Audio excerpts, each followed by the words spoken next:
สบายดีและสวัสดีเอฟซีมาสุดสุดโอ้ยมันพลากันคนเข่ามาเป็นหน้านะมาปั่นเสียหางเครื่องกันเบิกกันยกซองนี่อยู่เนี่ย คนเข่า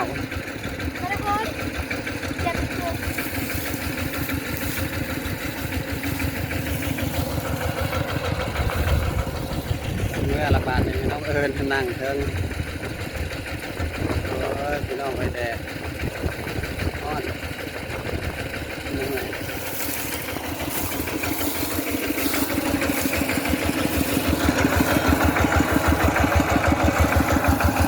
เหนื่อยบ่เมื่อยบ่ บ่เมื่อยแล้วอยู่ซื่อๆจิตาจะพ่อออกคนเลยถ้าสิเมื่อยกำยัง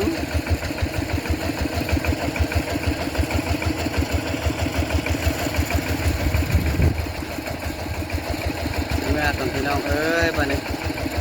ขับรถเมื่อก่อน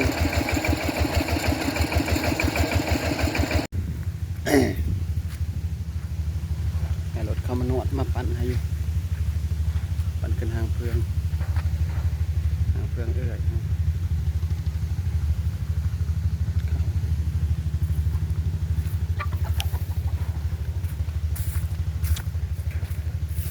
ปั่นแล้ว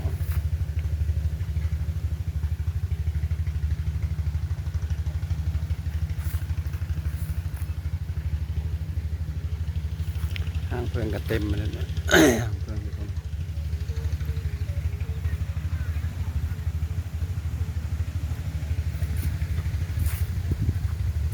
ผมออกไปได้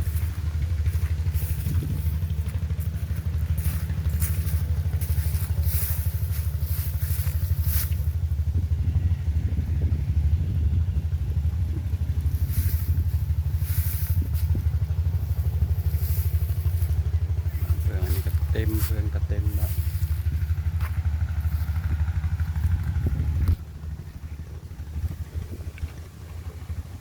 กองข้าวเหนียวอันนี้กองเอื้อย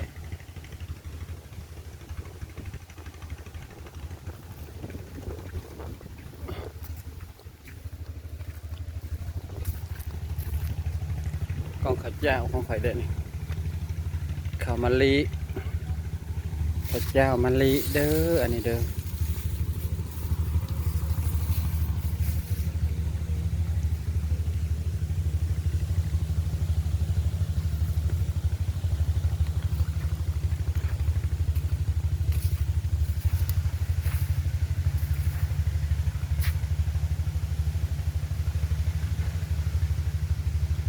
ได้บ่ลายก็เพราะได้กินได้อยู่ได้กินอยู่เด้อเขา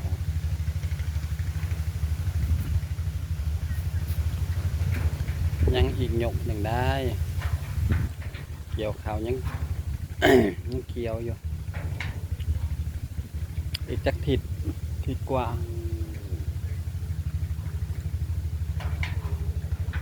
ก็มันกระเหิมแล้วมันกะนั่นแล้วใกล้แล้ว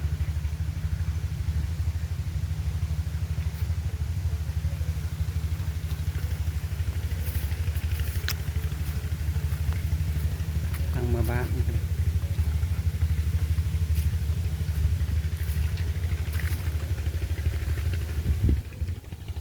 นอนขังเพียงหน้า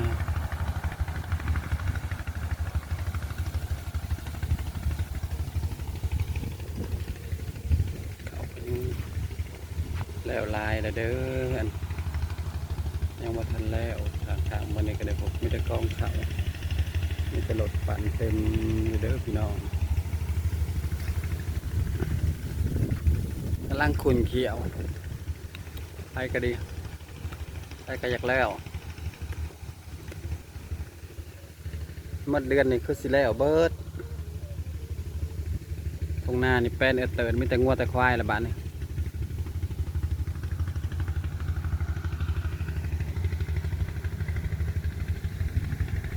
บรรยากาศตรงไห่ตรงนาลมผันวี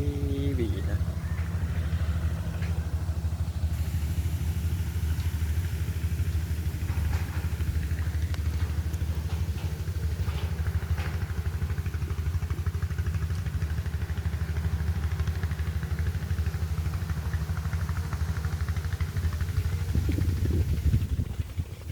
มหนาวเข้ามาเลยได้แล้วลมพัดวีวีละ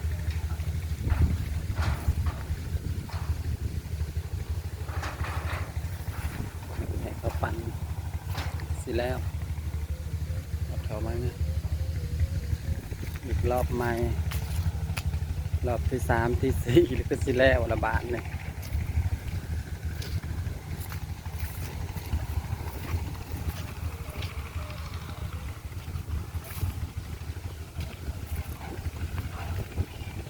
มันยังนะหวดคือตกลง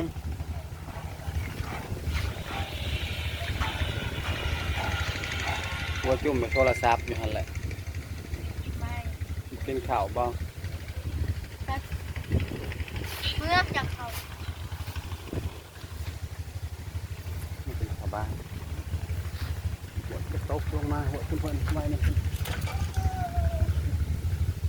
ขนมข้าวเหนียวเมื่อบ่ เอาให้เล็กน้อยกิน กินด้วยขนม